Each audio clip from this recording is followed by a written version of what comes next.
It's as low as it goes. This is tilted all the way down. Hold on. Yeah, this is it. This is as low as it goes. This is perfect. I was just listening to the podcast we did last time. I don't know if I'll use it because it's just like a hot mess. But there's a moment of gold in it where we slowly start to realize that pizza place bought its reviews, and it is so great.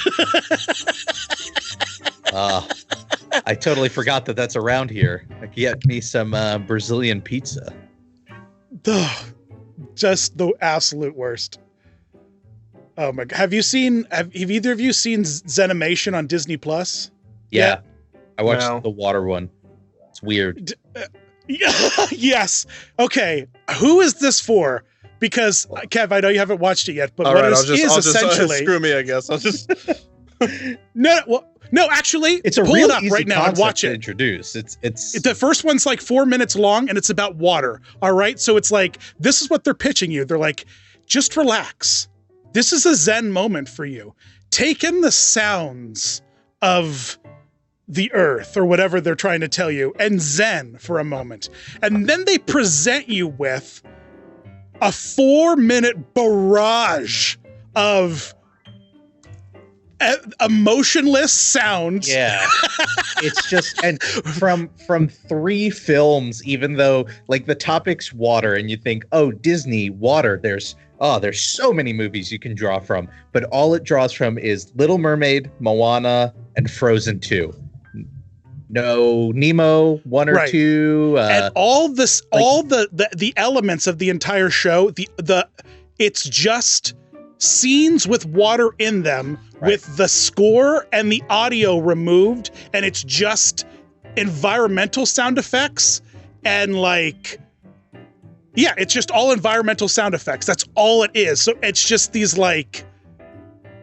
and here's the thing. There are many moments where I feel like it might be an industry standard of it's like, the music's going to be loud here, guys. Don't worry. You know what I mean? I don't think that audio is from the movie. I think they created an entirely new audioscape and poorly. Do you think? I don't know, man.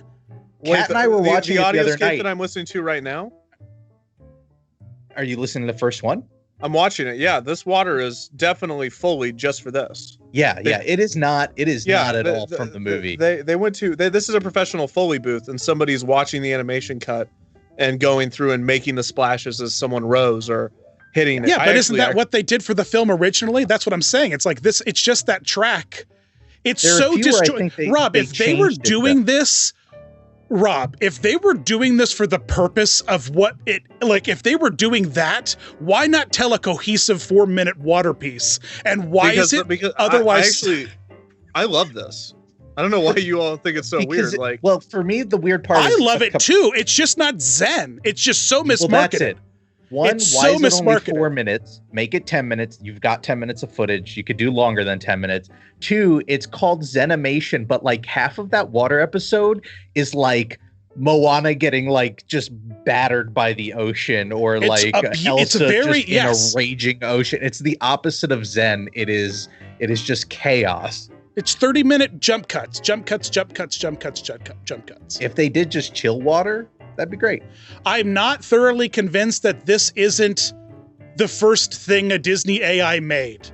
That they were like, we could present this. You know what I mean? It's like they have a Disney AI think bot that Pixar's been working on for the past 15 years to just take all their old source material and recut it into new things.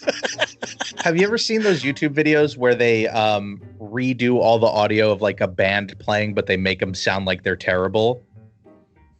Oh, I've seen like bad lip read. I mean, I can imagine it's similar to the bad lip read, but it's all Foley work. And for some reason, the Zenimation reminds me of that because it just doesn't sound natural. Like you're expecting more, and all you're getting is like this weird is it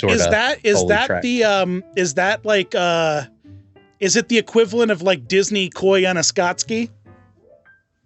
No, gosh, that's nowhere close. No, okay. I still haven't. I'm waiting for yours. I'm waiting for your so you're not masterpiece. Check out the original Koyaanisqatsi. That's fine. I don't know if It's I'll be not able to in relate demand. to the source material, so I feel like I'll be more able to relate to your piece. This is like the opposite of Koyaanisqatsi, whereas Koyaanisqatsi is just music and footage. This is just Aggressive sound effects and footage. yeah. I disagree based off of this episode. Everything. Keep I mean, I watching. just Keep watching. okay. I mean, like, you don't have to get keep it. watching now, but like there's a cityscape one that is not Zen at all. There's a couple that are like they're just aggressive. Some of them get aggressive. Yeah, maybe they just need to rename it. That's all. Because Zen, I think, implies a certain atmosphere and mood that those videos did not create. I mean, that's the colloquial use of Zen, but is that the actual idea? I mean, that's our Western idea. Read the description of East- it, though. Read like, the first sentence of the description of the series. It says I mean- right in there, like, kick back and relax or something. And there's no way you're doing that with this. See, I'll watch more, and I understand you're talking about the chaos, and I I see the love chaos, it. I just don't think it's Zen. That's all I'm saying. I just think but it's I think, mismarketed. I mean, So I don't think it's Zen in the sense of our Western idea of the Eastern idea Zen. Like it's not like what IKEA don't make says me pull Zen it up is. and read the description myself. I'll do it. No, I mean I literally just did, and I still agree with what I'm saying. That's why I think it. Well, listen, I would describe like my Tiki Room loop as more Zen than this.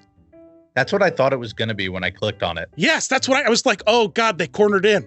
They found me.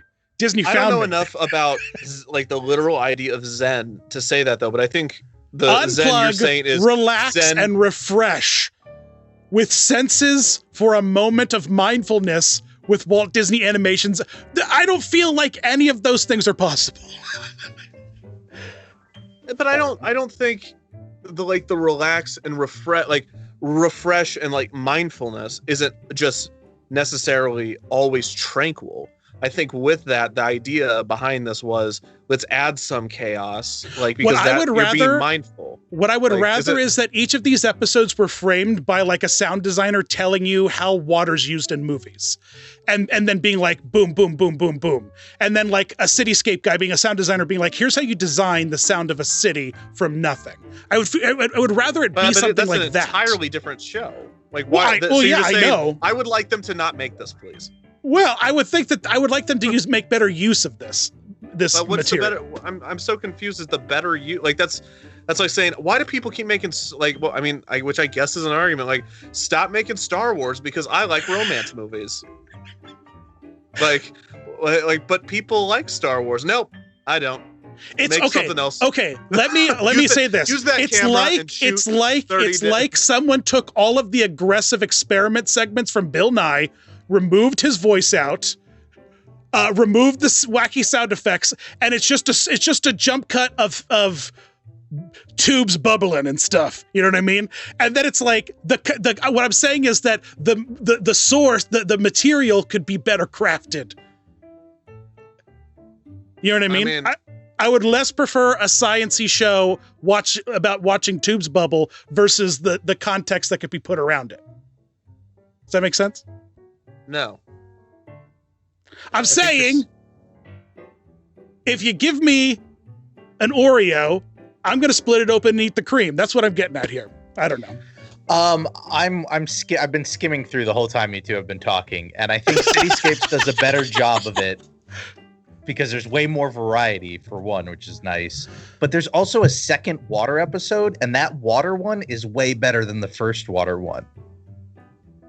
Because it's actually one, again, a little bit more variety, but like this water one is a lot more Zen than the first one. And regardless of whether it's Zen or Western ideas of Zen, I think Disney pitched it as the Western idea of Zen because, like Dan said, the description's kind of telling you to unplug and relax. I think that first episode... It was also done with a pun, and it wasn't thought. I mean, they probably had like a bunch of other stuff like... started with the name.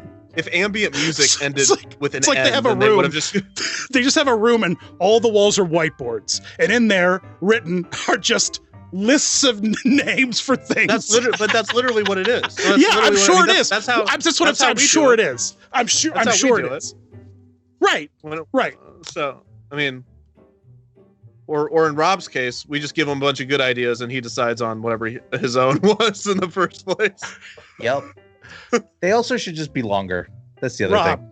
I agree with that. I agree Make with that. 20 minutes 100%. long or something. There's no place for a 5-minute, like, I guess 5 minutes isn't as short as it could be, but I would really like to see these, because from what I've watched so far, even the more chaotic stuff, it's like, that's the point.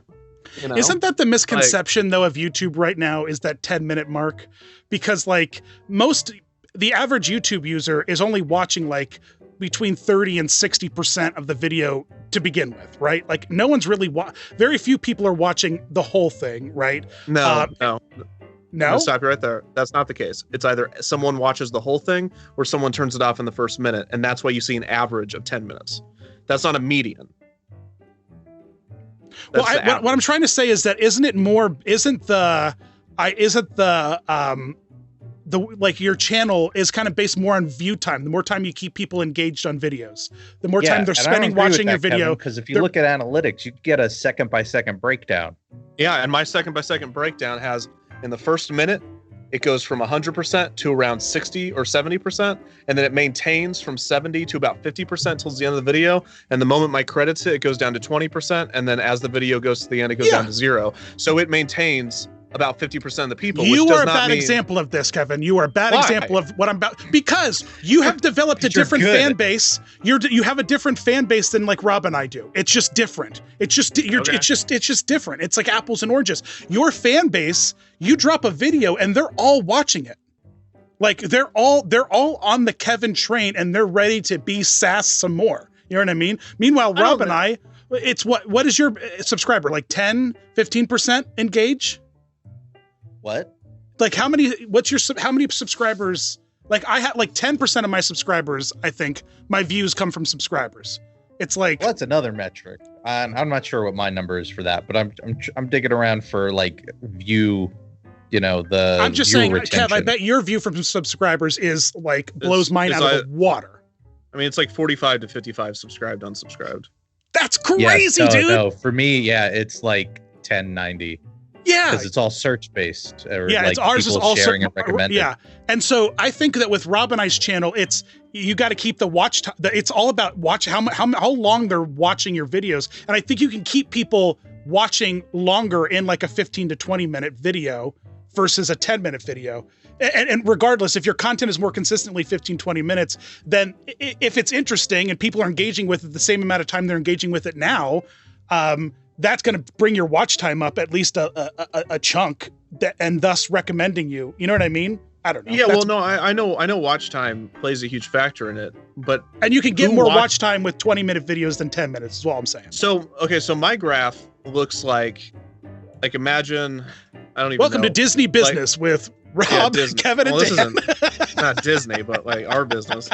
It's but like my viewer, like all my watch time charts, like regardless of video, usually looks like a bit. If it was a roller coaster, you'd have a big drop from the 0 second to minute, and then you'd just basically go on a flat line. It flatlines, and then until the credits when it drops off. Now there is a little bit of downgrade. Like some people do click off of it, but that usually only spans maybe 10% of the audience will decide at any point after the first minute or before the last minute to click off of it.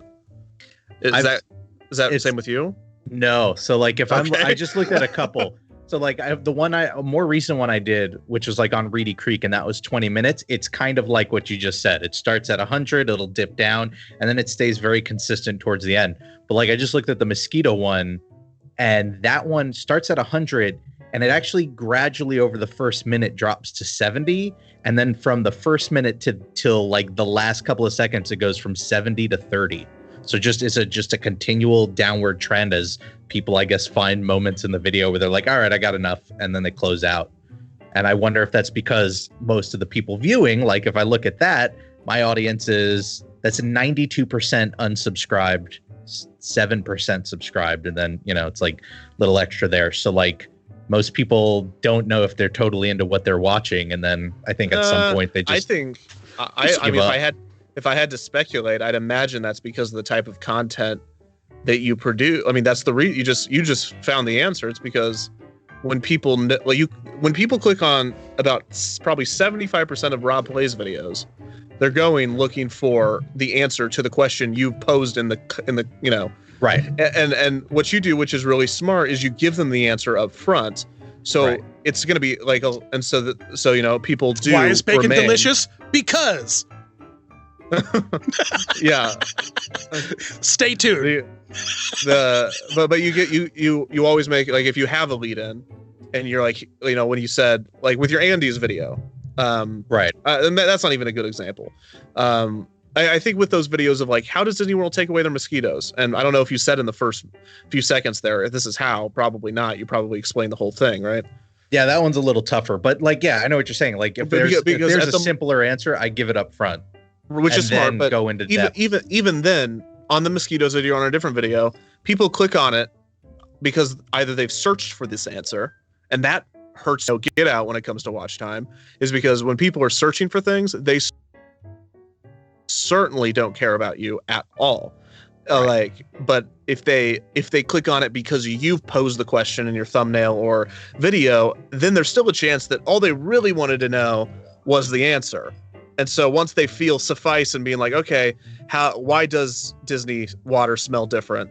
And then eventually, like, even if they're halfway through, they're like, okay, I get the idea. That's why. And then, you know, then they'll click off of it. I guess that is different than mine, which is more narrative based. I don't think it has to do because people like my stuff more. I just think it's the difference between giving someone a narrative and giving someone, you know, because a lot of, I mean, it's just a different format, you know. Yeah, it's a different. For my Elsa video that just came out, that didn't do it. That's on that, like my usual distory trajectory of just like a slow and steady growth. It keeps actually a 50% retention through like almost its entire video, but then it drops off. But with Trolls, the one that did way better, it barely keeps a 20% retention through the entire video. People drop off so fast, but apparently that 20%'s ride or die. You know what I mean? And they're ride or die troll fans, and they are just in it to learn and win it. So I don't know. Well, that's the idea. And YouTube even does this now because YouTube's the worst. And they've created this new, for those of you that aren't creators, are people listening to this? Yeah. The first ADD that I did with Rob got like a 1.5 thousand. No, I just meant like we've started. Yeah. Oh yeah. Okay. I keep forgetting. I don't get this. I'm like a grandpa with this kind of format. I just don't understand. But anyway, so, you know, if for those of you that haven't seen the creator page, they've done this wonderful thing where they've come up with about 30 different ways to shove in your face that you suck. And it doesn't even feel that great when you do well, because I've had an incredible month on the channel comparatively. It's actually been, I think, the second best month in the history of Defunctland.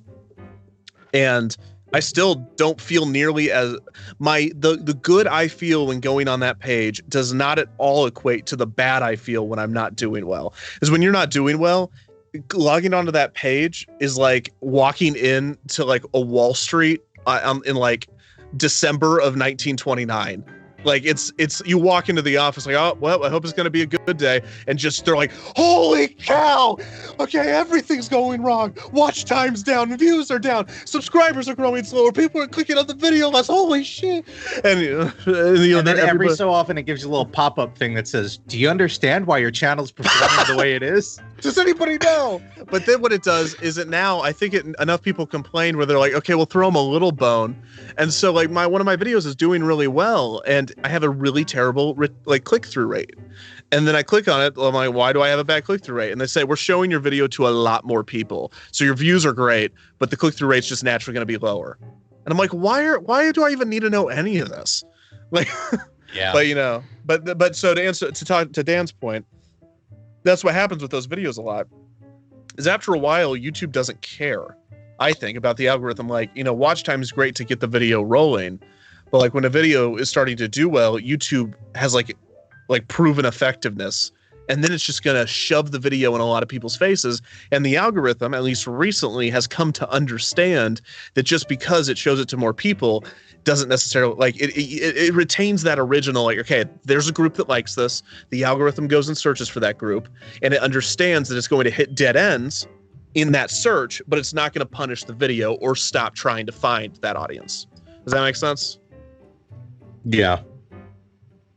So, like, even though your Trolls video, like 20%, Dan, like, I think YouTube is now understanding, maybe it's recently, maybe it's always, that they're like, oh, that's low, but that's okay because we're showing it to a bunch of people. So this is natural, you know? Yeah. Yeah. I just realized you can see how many people have your bell notification enabled. I didn't know that. That's something I also never do. I've never told anyone to subscribe. I say subscribe, but I don't say bell, or I usually will ask them what their favorite version of the costume is because I want to know. And people like to argue, and so I like to, you know. No, that's great. But I mean, I don't talk directly to my audience anymore. I don't think I've done that for 2 years, at least not on the main series. Like, unless I'm doing an ad for Defunct TV, I never like break the fourth wall anymore, really.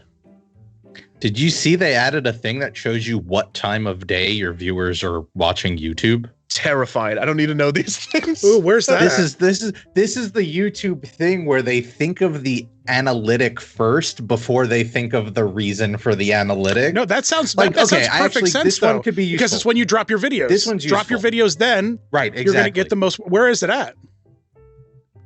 It is in your audience tab.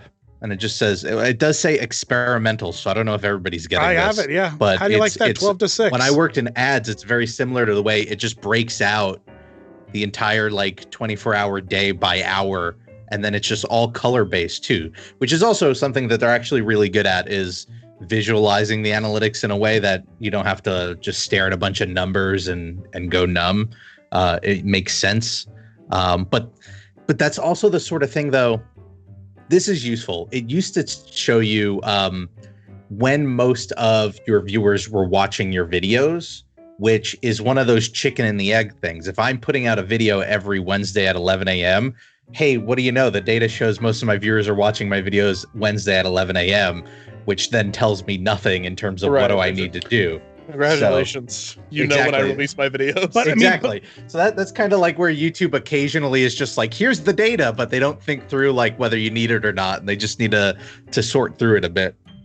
And I think it's got to get to the point where YouTube's going to start telling us that.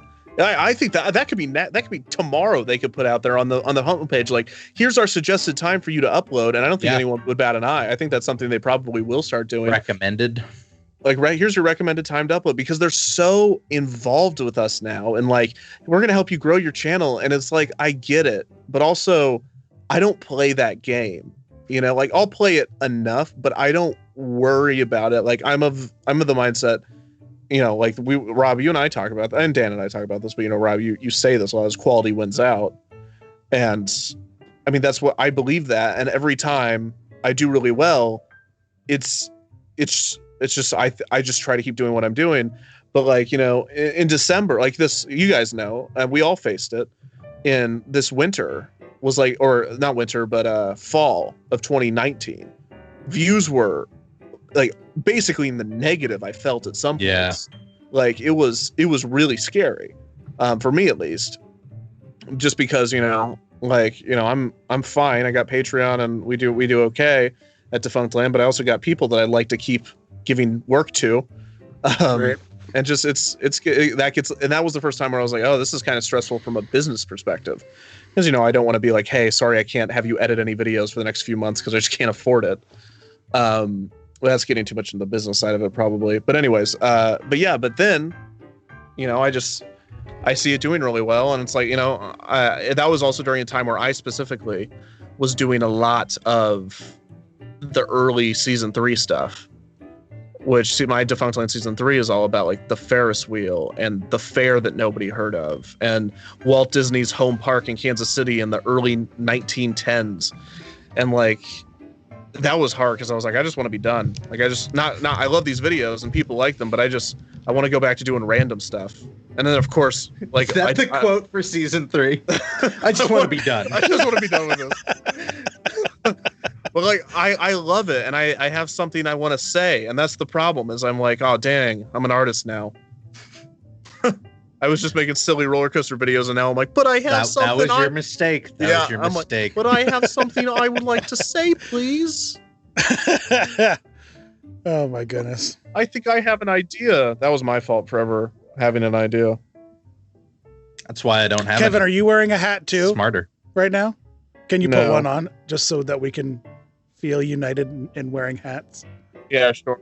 Do you One have a sec. hat with a specifically white front, logoed front with colored all the way around it? With Yeah, the I do, color one sec. around matching the color of the brim? Yes, one sec. Let me go get it. Is that a Disney hat, Dan? Yeah, it's the Imagineering hat. I got D23. I love this hat. Oh, nice. It's got the This is my Castaway Key hat. All right, I got it on. Nice. But it looks so inconspicuous. You know what I mean? And I live out in the woods of Pennsylvania, so people wear hats like this that say, like, you know, deers or whatever. John Whatever Deere. they, you know, like, you know, beer or whatever they say. What is your hat, Kev? It just says beer. Mine's also a Walt Disney Imagineering one. The same one I'm wearing? Oh, No, which one, man? we were in the store at the same time. You know I didn't get that hat. No, I went in there Really? with Holly. No, I was in there with Holly Ballard. Ballard. Oh, I was in there with Jenny. Yeah, Jenny and I waited in that line. Oh, we were so mad. We waited in that long 2.5 hour line, got into Mickey's of Glendale, got our Epcot merch, and then I got to Epcot the next week, and they were selling it in the Odyssey. Right? And I was like, oh gosh. I know. It was rough. That's when I was like, I become an entitled Disney fan. Here we are. Yep. It's time to get on Twitter. It's a learning thing. Now you know next D23. Don't even bother. If only I would have known then. Oh my goodness. My castle fell apart, Rob. Mine The other too. day. Like I was like moving it. I mean, mine's back together. I mean, I put mine back together. I think it's back together where it's supposed to be. Not 100%. How'd yours fall apart? A figment I had to fell move on with it. mine. Figment fell on it. So Okay. My cat jumped near it, which is apparently enough. this roller coaster, when you build it, like the last step in the booklet is they highlight the posts that you're supposed to grab. They structurally designed it to have load-bearing posts to travel it so that you could pick it up. So the last picture in the guide is like, grab here, you know, with like Dutch hands. I just broke the castle into like 4 big pieces when we moved and stuffed it into like a. I think it's Plastic designed container, to do that, which though. would've- I think it's designed for each. It's designed to be randomly dismantled. yeah, and it's- shoved I in mean, the it's- It container. has those. It's Each of Legos, the- well, so but, I like- mean they're all designed. No, I'm saying I that guess, each to of an extent to be each of the disassembled. tiers have like those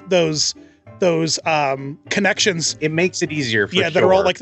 Although, like when you're in movement, it breaks up further in the truck, and then I found putting together a Lego castle that's already mostly built is actually harder than building it from scratch because you have to like flip through and just. You should have find, like, videotaped okay, yourself I've got, taking like, it apart. 20 pieces here. What are these for? Should have videotaped yourself taking it apart, like would've never put it back together again. that nerdy guy in the first Tomb Raider movie.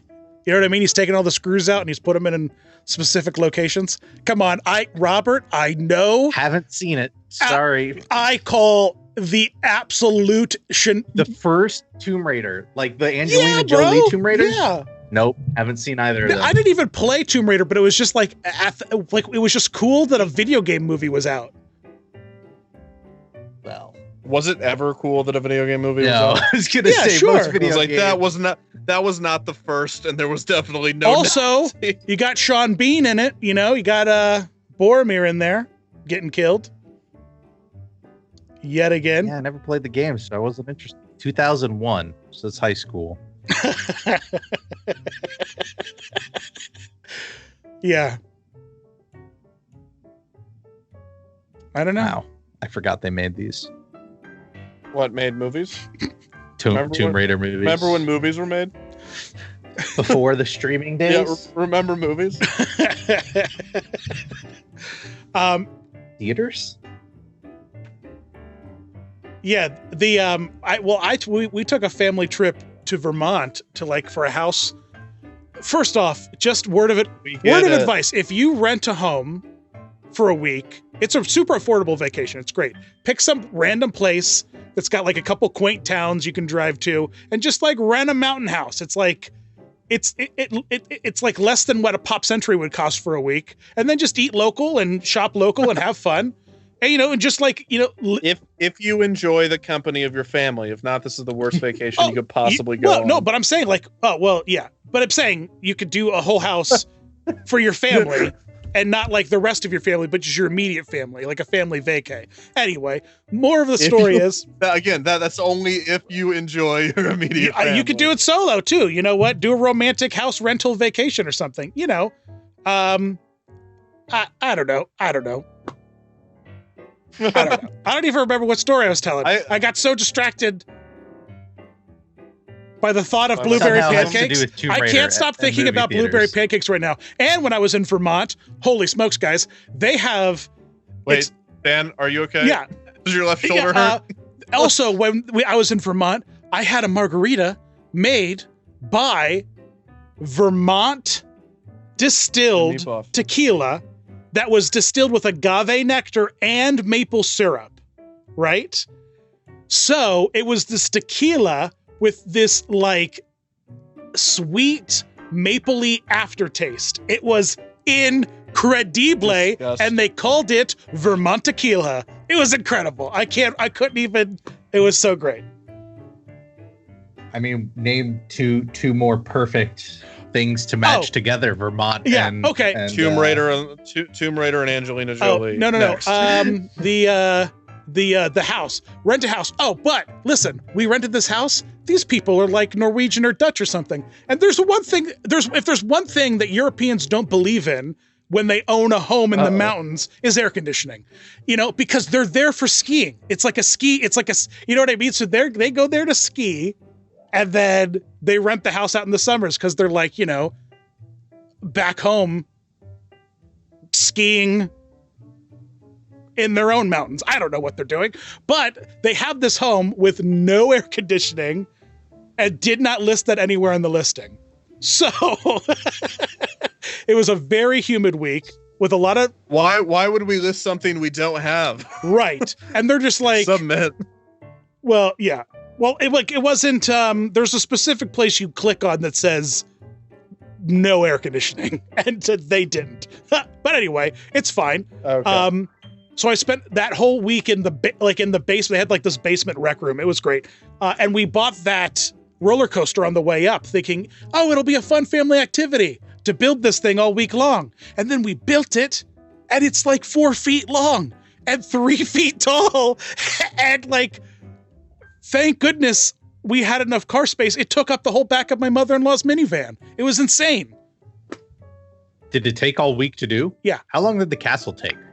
11 hours. And I would say that was brutal because it's all of the same posts, like over and over and over again. You're just pushing down on those round and then pushing pins through them all to, support them. Have you watched Lego Masters, Rob? I saw a bit of the first episode. I didn't follow through. Kevin and I have strong feelings about Lego Masters. For or against, or both, or... I gotta stop giving opinions on shows. Why? I think your opinion's valid. I agree with your opinion. The problem, I think, and Kevin started this, but the problem is that there is no... The metric to which they judge the winners is not necessarily clearly existent. Yeah, it doesn't exist. Yeah, there's no real strong metric. And so there's no like goal. It's not like here's a build that has like, build a set using these specific Lego building techniques and we'll judge on how well you do that. It's just like, here's a theme, build something. Here's a theme, build something. Here's a theme, build something. And And you just had teams who did very dynamically different things, have very dynamically different Lego skill sets. You know what I mean? It's like, yeah, they basically crapped on the most creative idea in the entire series. And at that point I was like, uh-oh. Because like it was super creative and genius, and they're like, it's not big enough. And I'm like, well, yep, you just showed all your cards, judges. Like, and they're like, you got to be thinking about that. And so, and I really shouldn't get too far into this, but because Rob, you haven't even seen it, but essentially, there's nothing to be spoiled, Rob. It's just people building Lego, and then more people build Lego, and then more people. It's essentially Drag Race, but with Lego. I saw that first episode. You know what I mean? But it's very confusing. Because the judges speak as though there is something that constitutes a master builder. But they themselves are Lego people that build Lego sets for children to rebuild, which is a very different art than taking an assortment of bricks and building a sculpture.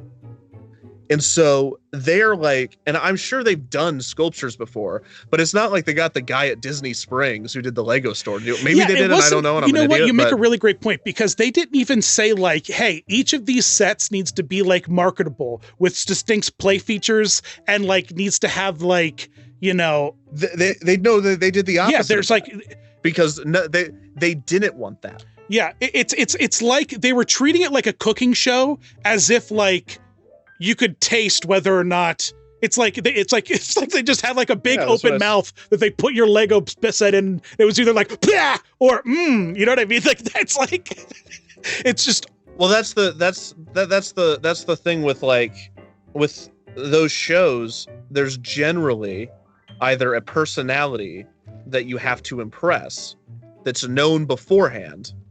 Right. It's like, you know, even cooking is somewhat subjective.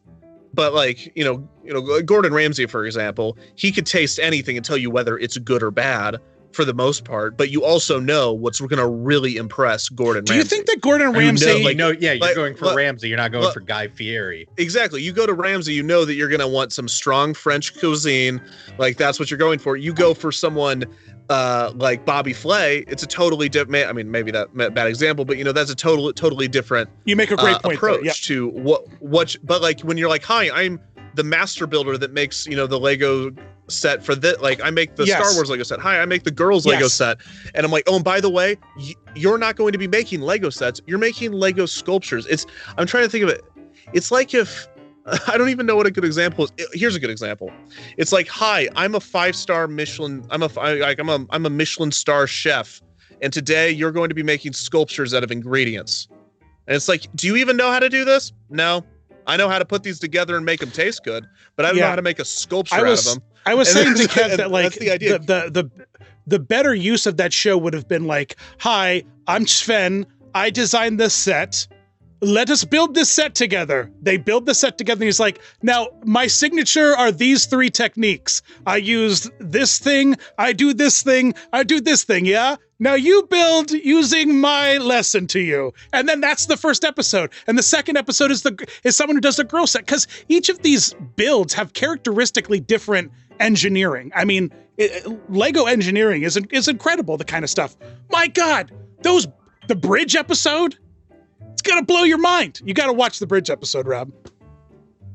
Okay, if that the one, if there's one, I think so. It's actually incredibly embarrassing for the people that made the show. Yes. Oh, it is insane how. And Will Arnett is a very like fourth wall breaking host, and even with his like, oh, I'll just like mention it and reference it. It's like, how did you not foresee this?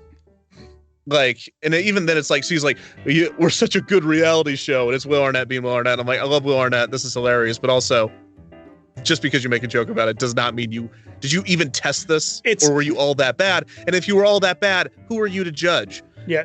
Like, and the another part of the show that doesn't make any sense is they do the reality show format. And I love this show, by the way. I watched the whole thing. So I don't want to sound like I'm crapping on it. It's a great show.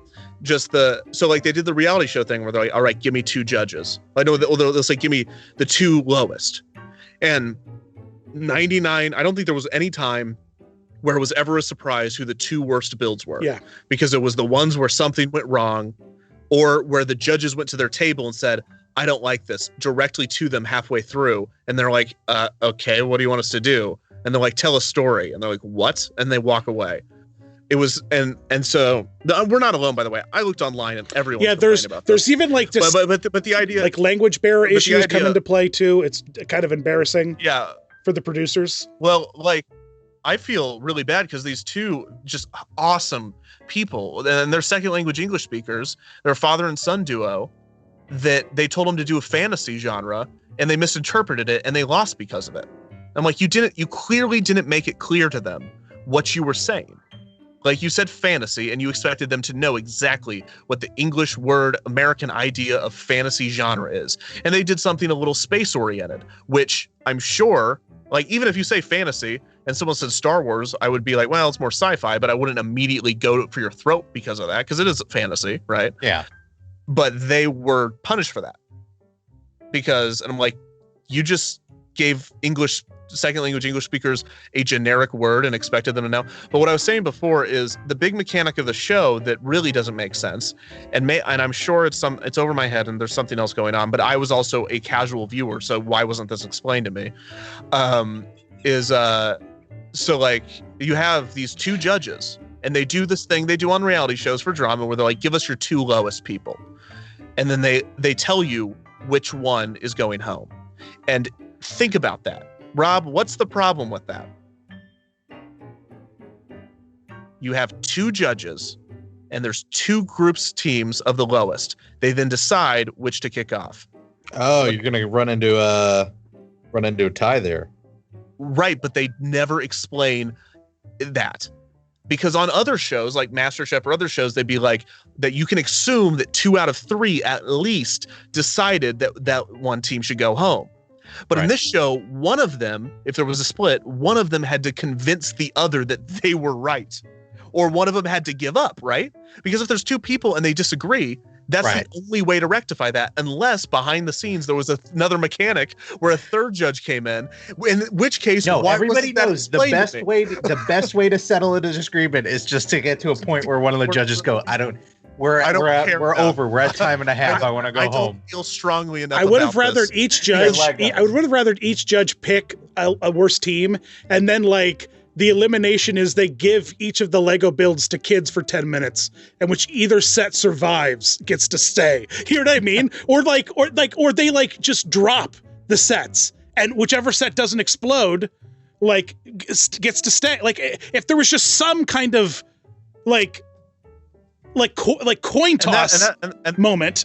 And that's why the episodes where they implement something physical with the sets are the ones that are the best. Because you have the bridge episode, which is about literal strength, build a structure with strength. You have even the blowing things up episode where they're like, we're going to hit it with a bat. We're going to do this, this, and this. And every team said, okay, I'm a drop. When that drops, here's what I want to happen. And by the end of the episode, there was 2 or 3 teams where it didn't work the way they said it would. And so you could look at that and say, one of you is going to go home. And we know this because you said it would do this thing when we and that happens a lot in the show where they're like, we built this mechanic, and they turn it on and it doesn't work. And you're like, well, that's going to help you.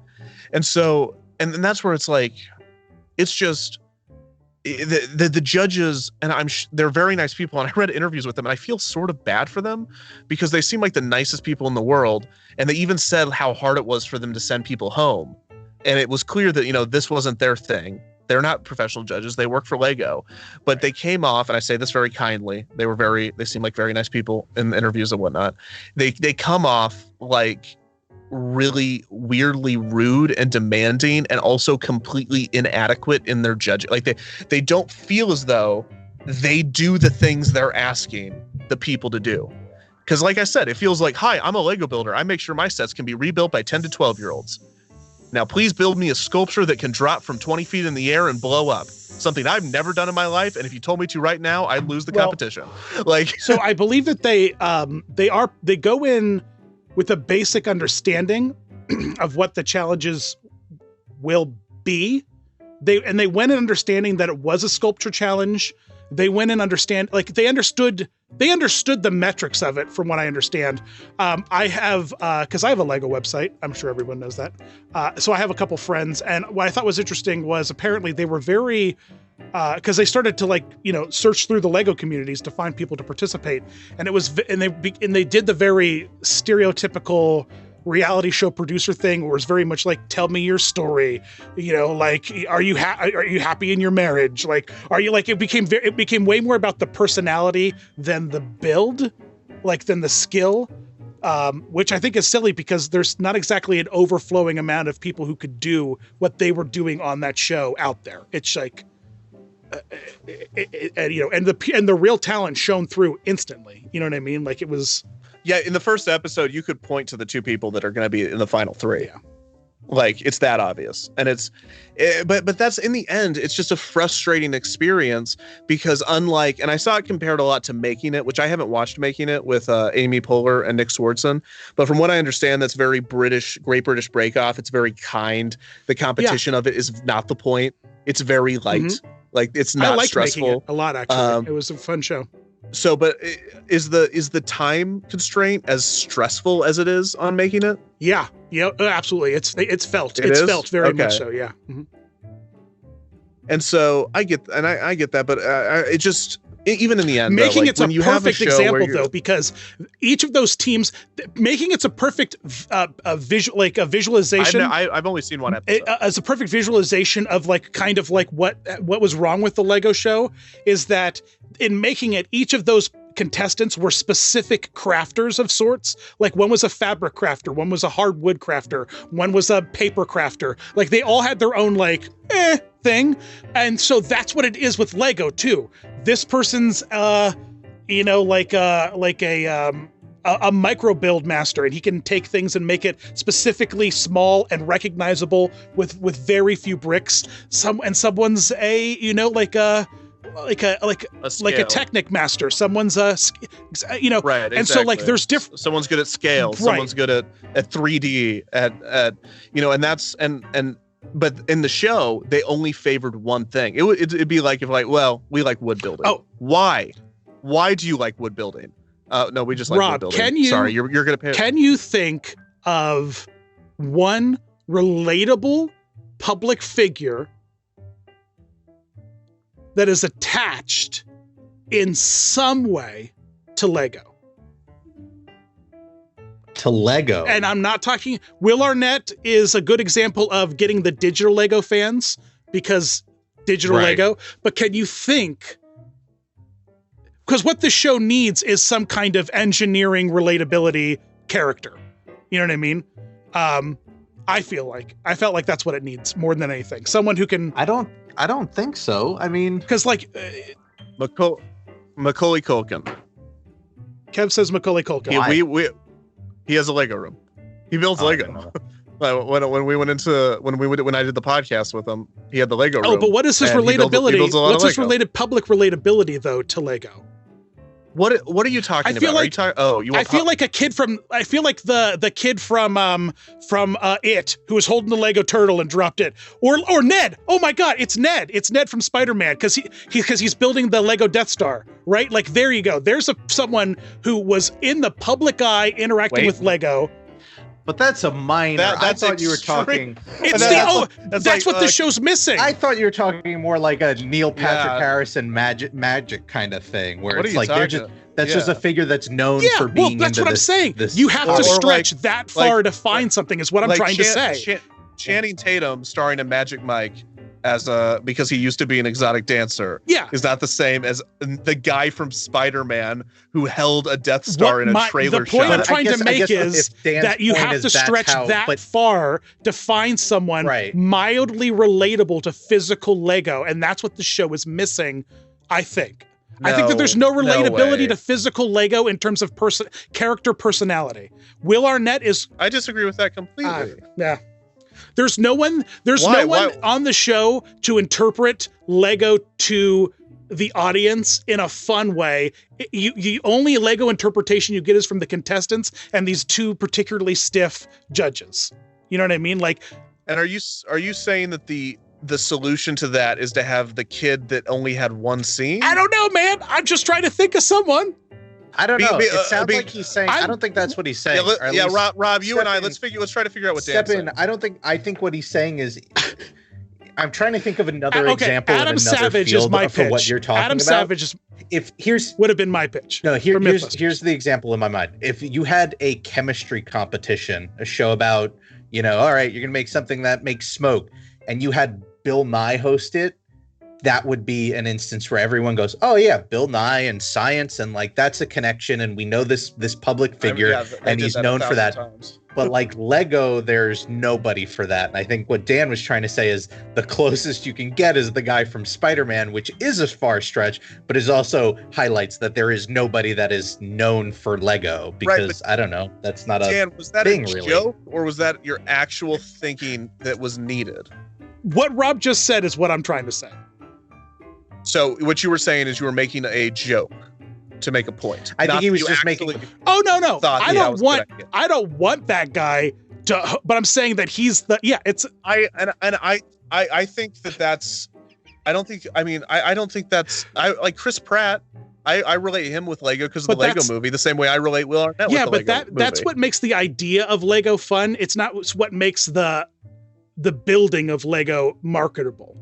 I don't know. I'm not explaining it very well. I think that's what the show is missing. I mean, Dan, if there was a Bill Nye of Lego, I think Lego Masters would have been a little bit more successful in like getting that like engineering kind of like, here's the magic behind, here's like the real like mathematic engineering that goes into how Lego is designed and built and what it can do, that kind of stuff. And I don't think there needs to be a public figure as the solution to that. I think they just needed to they needed to get the guy that did the Disney Spring stuff. I'm sure or the girl, I don't know, or who it was, but the big serpent. My solution would be that the winners of the previous seasons come back as judges.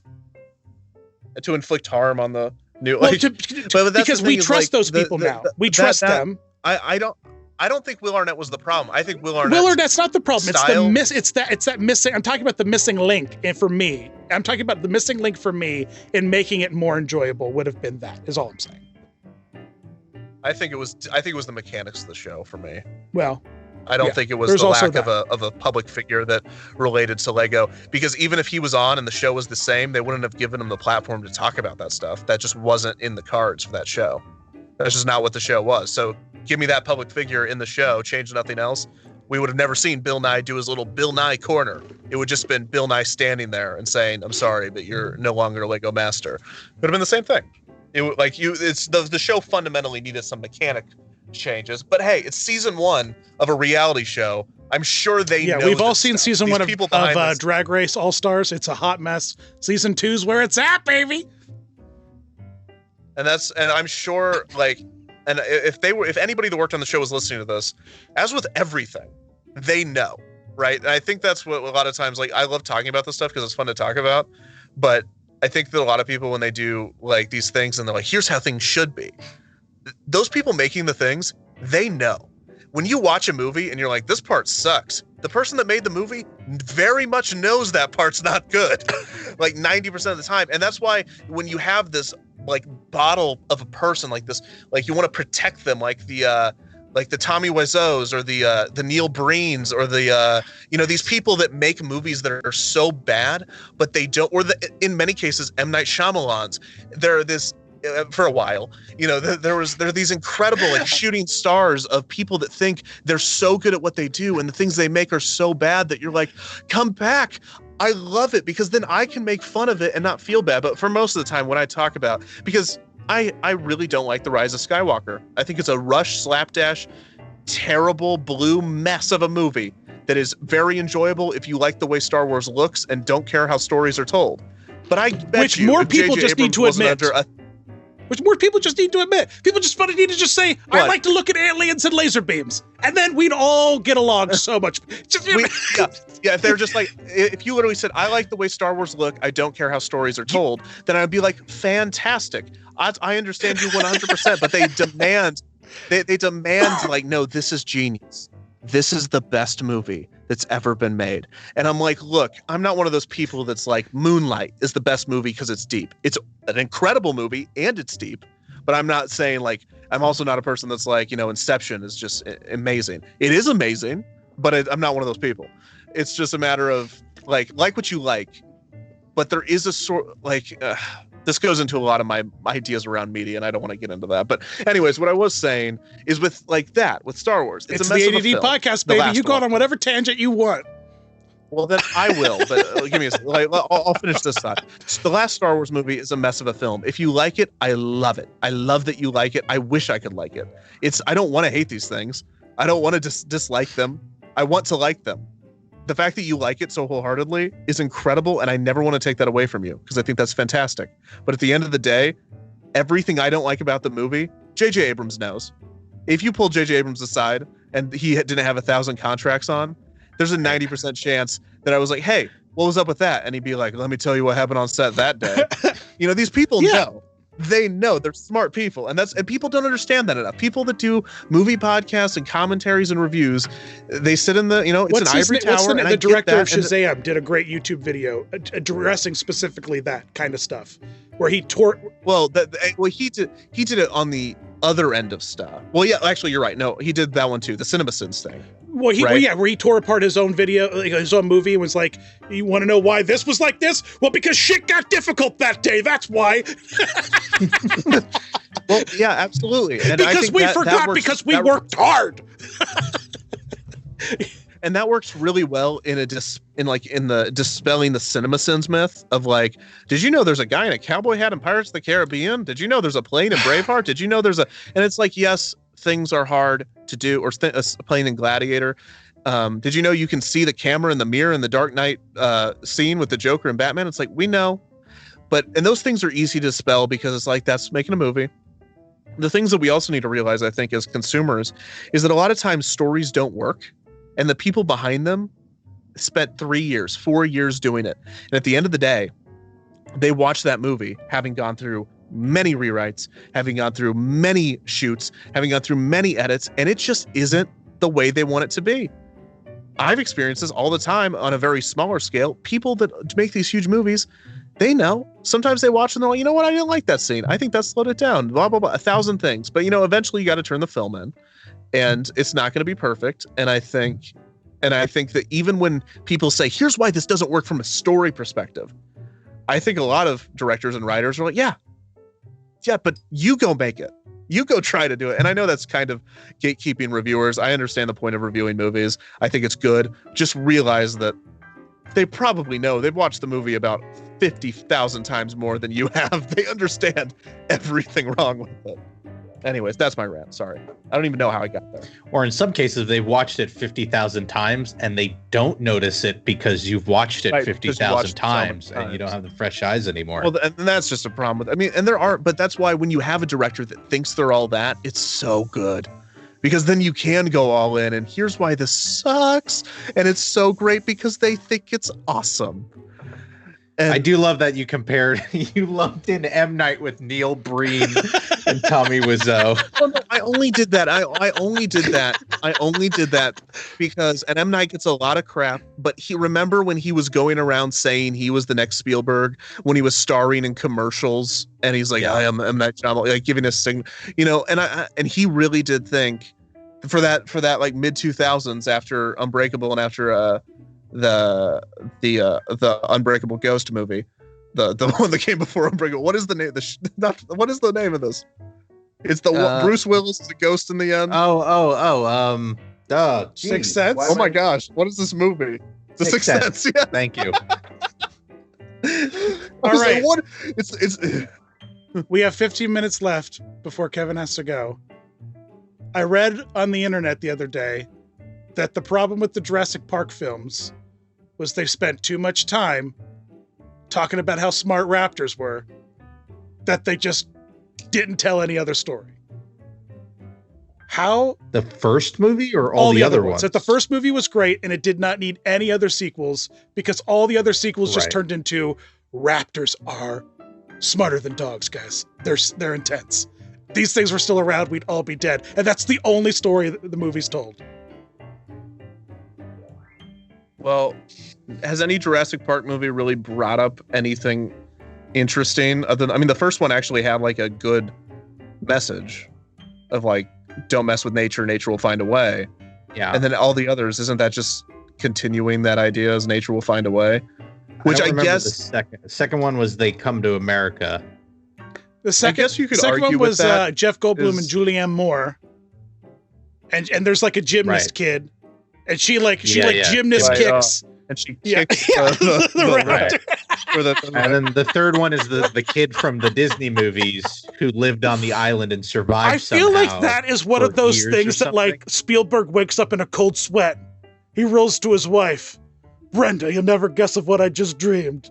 A raptor was at the Olympics and a gymnast knocked him out. Well, that's the thing with Spielberg, that I respect Spielberg a lot. I like a lot of people do, but I think Spielberg is an incredible director in that he is not afraid. I mean, so a lot of directors are so like worried about their filmography, and I think Spielberg came from a different era, and that's part of it. But like a lot of directors are like, here are my, I mean, you know, Quentin Tarantino's the most famous, where he's like, here are my 10 films. Once the 10th film is complete, my key will unlock and I will be able to go to the center of the earth and achieve greatness. You know, like When- that's at film When 10. that happens, we're all going to be like, he knew what he was talking about, guys. The earth literally Right, opened but, like- up and swallowed him. But see, I wouldn't call, I think Spielberg has a lot of techniques, but I wouldn't call him an auteur. And I think that's really interesting because we're so used to directors that are recognizable being auteurs, but we're not used to directors that are recognizable being able to make Jurassic Park and then being able to make Schindler's List and then being able to go make, you know, Lincoln. I mean, those are vastly different films. Like Jaws, Are they, though? like some movie, huh? Yeah, absolutely. No, And they like he has techniques. give that me he uses, 3 and he ways has that tropes, Schindler's and List and Jurassic Park aren't the same. Guys, I'm just kidding. Please You stop know. playing into this joke. Jesus. we never did. But yeah, so it's just I find that interesting because we're so used to like, oh, Wes Anderson, and Wes Anderson makes great movies, but they're all the same, like in a lot of ways. They're like candy. Very, They're like, just aesthetically, candy. story wise. How many directors do what Spielberg does and then pulls it off? Like, look Ron at what Howard? happened when like Guy Ritchie does great British crime movies, and then he kind of branched off, and those movies weren't so great, and then he went back to Yeah, British I mean, crime. and I like Spielberg. It's like he's the most famous director ever. Yeah. Maybe probably even more than Hitchcock now. But it's like it's just interesting how you can give him a big budget franchise and he can also be like, I'm gonna go make this like tiny little movie, and he still does. He jumps. I'm gonna go finish Kubrick's AI. Like just, and I guess Kubrick also was pretty. I mean, Kubrick also could do that to a certain extent. Full Metal Jacket's very different than The Shining. He apparently made amazing stories in the 80s. To the point I was going to say about Spielberg, I also wonder, not caring about his filmography, how much of that has to do with the fact that he put out 1941 and it didn't do well. And like, maybe he got, he already put out a movie that was received really poorly when that was like right off of Close Encounters of the Third Kind. So maybe you get that out of the way, or versus a Tarantino, which is like, what's the worst movie he's put out? I'm not even sure what that would be. Let's see. I haven't seen Death Proof, so I can't say, but a lot of people usually say Death Proof. But like, I mean, Jackie Brown is the one that people say is not the best, but it actually has one of the biggest cult followings that does not overlap. Like that movie appeals to a totally different group of people than most of because I think Jackie Brown was actually like, they're all blaxploitation films. But that one was one that like actually almost did the genre more justice than kind of subverting it as he often does. Anyway, I don't know actually, but you know what I mean. But I wonder if there's an element where Tarantino's just like, well, I can't mess up now. Like I've got so many ones that did really well, whereas Spielberg just like, yeah, I've already put out movies that suck. So, what's the big deal? You rip off the Band-Aid, you get it over with, you move on. Do you think we'll ever get the Snyder cut? Do you think that'll ever happen? Do you think it exists? We are getting it. You didn't see the news? Is the news real, Yeah. Rob? I don't know. Yeah, Yes. the news is, Oh god. yeah, HBO Max next year. So But my here's question, the thing, they're spending $30 million on it, and it comes out next year, which makes me think more that they're making the Snyder cut. They're not revealing I would imagine that the Snyder cut. cut is missing a tremendous amount of CGI. Because it told a completely different story. It just didn't. Did it really? Yeah, Steppenwolf wasn't the villain. I never finished the Steppenwolf wasn't the villain. I got halfway. It's just a very different story. I have not. I bet all of that money is CGI. It's just all sound. Like it's just all the raw footage is there. But then he left. When it was all in. But then that shows, though, to my point, which is I don't think there was a Snyder cut. Maybe there was a Snyder. I think there's a concept, Snyder rough cut, like a super duper rough cut. That's like a bunch of tennis balls on sticks in some scenes. Well, maybe, but I don't even, from what I understand, and I don't understand a lot anymore, but from what I understand, people thinking the Snyder cut existed was they shot all the principal photography on the Snyder version of the film, but I don't think that's true. Did they? I don't think. Yes. I don't think principal photography was finished. I had read that all reshoots. They're going to be doing more shooting, but it's not going to involve any of the primary cast. Yeah, because they've got all the green screen stuff ready to go for all the new exposition is going to be explained by secondary characters watching it on monitors. Like, did you see Superman? Here's what just happened. I think it's more along the lines of I think there'll be like a scene with a newsroom. There'll be like a scene with Diana, in Themyscira, and they'll need to bring in a bunch of chicks to play Amazons so that they can fill out the background of this, because she shot on a soundstage in Poland or something, because that's just how these things, everything's fake in these movies, everything, right? Right. I mean, cool. I don't know. Listen, Man of Steel, I was like, all right with, and then Batman vs Superman, I did not really like, and then I got part way into Justice League and turned it off. So what do you think? I don't know what this cut is going to have that's going to really do anything for me. James Gunn's going to bring to the DC universe with this Suicide Squad that's going to change the way that they make all the rest of their but what is I know that we can say it's color and fun, but what what do you think he's going to, because it's still going to be that studio with those producers, with those terrible where it's got to be dark and real, it's got to be but there's proof to that, because this is all coming from the Dark Knight trilogy. That's what remember, because that was that, and it was amazing. Right.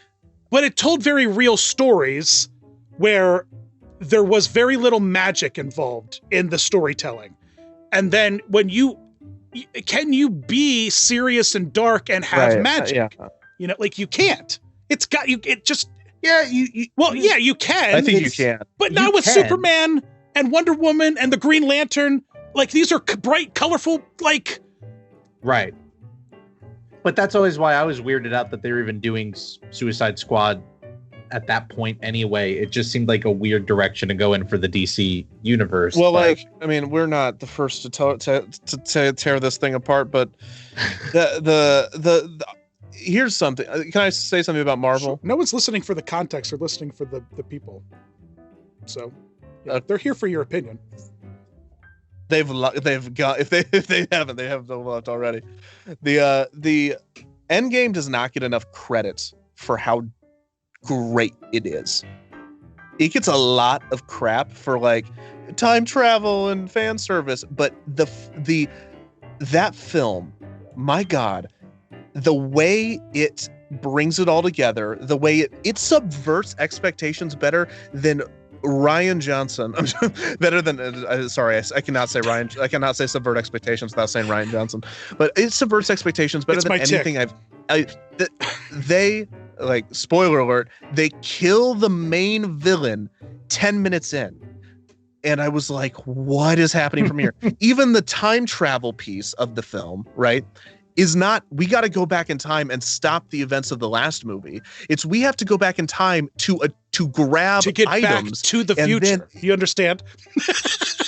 Right. It plays like a D&D campaign almost. You're on this, adventure. But it ends so gloriously. Rolls a perception check in this, and it's just, and it all comes to a head in a way that's the stakes were raised, just plot wise, thematically, everything worked.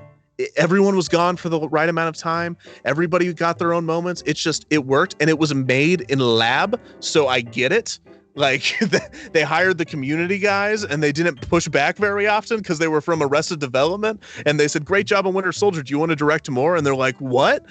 And like Anthony and Joe Russo are great directors, but I think a big reason, I'm assuming, that they got as far as they did in the world is because they were not the Joss Whedon. They're not like, I've already done this, this, and this. Here's how we're going to do it. Because Kevin Feige's like, here's my vision, and it's a good vision. And then Joe and Anthony Russo was, cool, I'm going to make this action scene look really great. And that's why they work so well. Kevin Feige's like, here's the story points. And Joe and Anthony Russo are like, we made Arrested Development. We can have some funny lines, and we can make these action scenes look super great because we did the community paintball episode. And they're like, great, that's literally all this needs. I'll worry about the big picture. And it's just incredible. I mean, it's just, when it got to its 1 year anniversary, they had a lot of like the theater reactions. I watched those theater reactions. I just did too. Once a month. That had to be just recently, right? That was just a couple weeks ago, right? Yeah, no, I watched those once a month. I just they give me tingles in the chest, and in the 10 years, 11 years, 22 films, like, and then you look at DC. And you're like, I know people like DC. Great, I love you like DC. I wish I could like it the way you do. I can't. I'm sorry. Here's why. It's just like, it's so clear. Is this how people felt when they killed the Emperor and like Luke was like, I'm Luke Skywalker now. And Leia's like, well, no, it's how people felt with like the Ewoks. No, well, I'm saying like like when the saga, like the trilogy was over, was everyone like, no, they didn't. They didn't tie up anything. Like it was awful. I mean, there's plenty of missed opportunity, and like Endgame literally tied up everything. Like the events of all of the films were touched on in that single film. And the end. And you know what? I know it was made in a lab. I know it's not the pinnacle of art. I understand why Scorsese doesn't like it. Scorsese, and I get why Marty isn't a big fan, but the fact that the ending to the 22 film, like basically the highest budget TV show of all time, the highest grossing film of all time, ends with a character dancing with the woman that he has been trying to get to for the past 22 movies or 19 movies, is like, okay, they also just kind of get it. They just get it, I was watching it and I was like, I could not have done I couldn't have suggested anything better than this. Probably because they just shot all the actors' faces saying all their lines and then made a video game and then shot the movie that way. And then anytime somebody said, hey, can you change that? They're like, yeah. And then they hit a couple of keys and it's just a totally different scene. What do you want them to say? We can make them say anything. We got it all. We literally movies. We've cataloged every word. Yeah. We have the Tony Stark AI. We can literally have them say whatever we want. That's why it's so funny. Like they didn't even shoot the blood on Robert De Niro, on Robert Downey Jr.'s face in the final scene because they weren't sure either how they wanted it to look or how it was actually going to end. There was something like they're like, we'll just CGI the blood on, and I'm like, okay, well, you know what? I don't really, as the pretentious former film student in me, I don't agree with that, but also I can't argue with the results. Good job. It's a tool. When used properly, it's great. But don't think you could use a hammer to fix everything or else you're going to make a mess. Right. It was so good. God, it really was. That's the one thing I did once Disney Plus came out is I did a full rewatch to the whole Marvel Cinematic Universe. And it really gave me a new appreciation because I enjoyed Endgame when it came out, but I was also in the middle of moving, so I had other things on my mind. Rewatching it after the whole I was just my wife will usually jump into like the big like showpieces of the Marvel Universe, like the Avengers movies, because you can just watch them and have no idea what's going on, but still have fun watching them. You know what I mean? Or she'll like Guardians of the Galaxy, that kind of stuff. But she hasn't watched all of them, and so we're doing that right now because I was gonna watch Endgame with her, but I'm like, you won't. Let's just start from the beginning so you get that real emotional like punch at the end because it's ridiculous the payoff. So good. Oh my goodness. Yeah, I mean, and the fact that and I hate to compare it to Star Wars because it's so different, but like I was so after Last Jedi, and this is not me giving an opinion on Last Jedi. I'm just talking about how it ended. I was like, all right, was that the last movie? It's because it was like everyone's like, it's gonna be fine. And I'm like, is it? But and, like Infinity War ended with like everyone like, what the hell just happened? And all right, see you in a year. And it's like, what? The Last Jedi, Leia was like, it's all good. And I was like, is it? Because it seems like it's really bad. Because nobody came to save you and you only escaped because of dumb luck. And Leia's like, don't worry. And I'm like, all right, I won't worry. But Infinity War ended and they're like, and it's just so different. It's like, if you want to have the final, like, in a plot, in a final narrative, if you really want to get people invested in the big payoff, you got to sweep the rug out from under them. And that's just like day one stuff of filmmaking. And I guess it was subversive in that it sucked. Like, whatever. Ugh. I got to stop giving opinions on movies. I'm going to get in trouble. You just focus on the movies that nobody else cares about. That's why I'm a big Michael Bay fan. You know what? You know what? Good for that guy. Hey, he knows what he wants to make, and he's good at it. He makes it. He's like, boom. All right, I'm Michael Bay. We just made $1 billion. We did what? Billion. Yeah, that was opening weekend. See ya. going to make my next movie. Are you gonna do some like art house piece? No, it's about robots. It's about robots. 5? Yellow robot. It's about a yellow robot. He befriends a teenage girl. It's gonna be like great. Isn't it? You didn't you already do that? Yep. We're gonna do it again, but the new girl is way hotter. Just wait until you see her. Is she? Apparently, he's not the coolest dude, if I read the right articles, but who knows anymore. So you've done talking cars. What next? Talking turtles.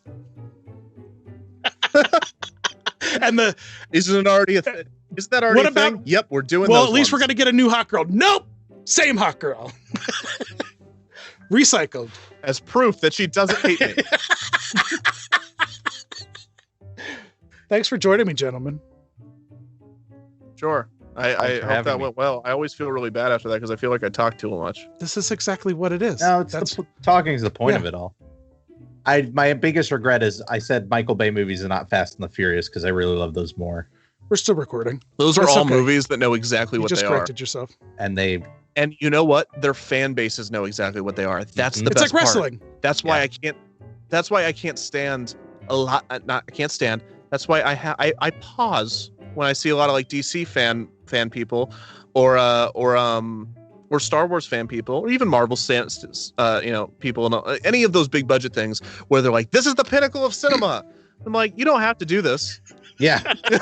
you can imagine if I was here right now trying to be like, no, I'm going to tell you why Fast 5 is one of the greatest films ever made. It's up there. It's up there with The Godfather. Like, no. It's fine. It's Ocean's 11 with cars, and it's really fun. That's it. The end.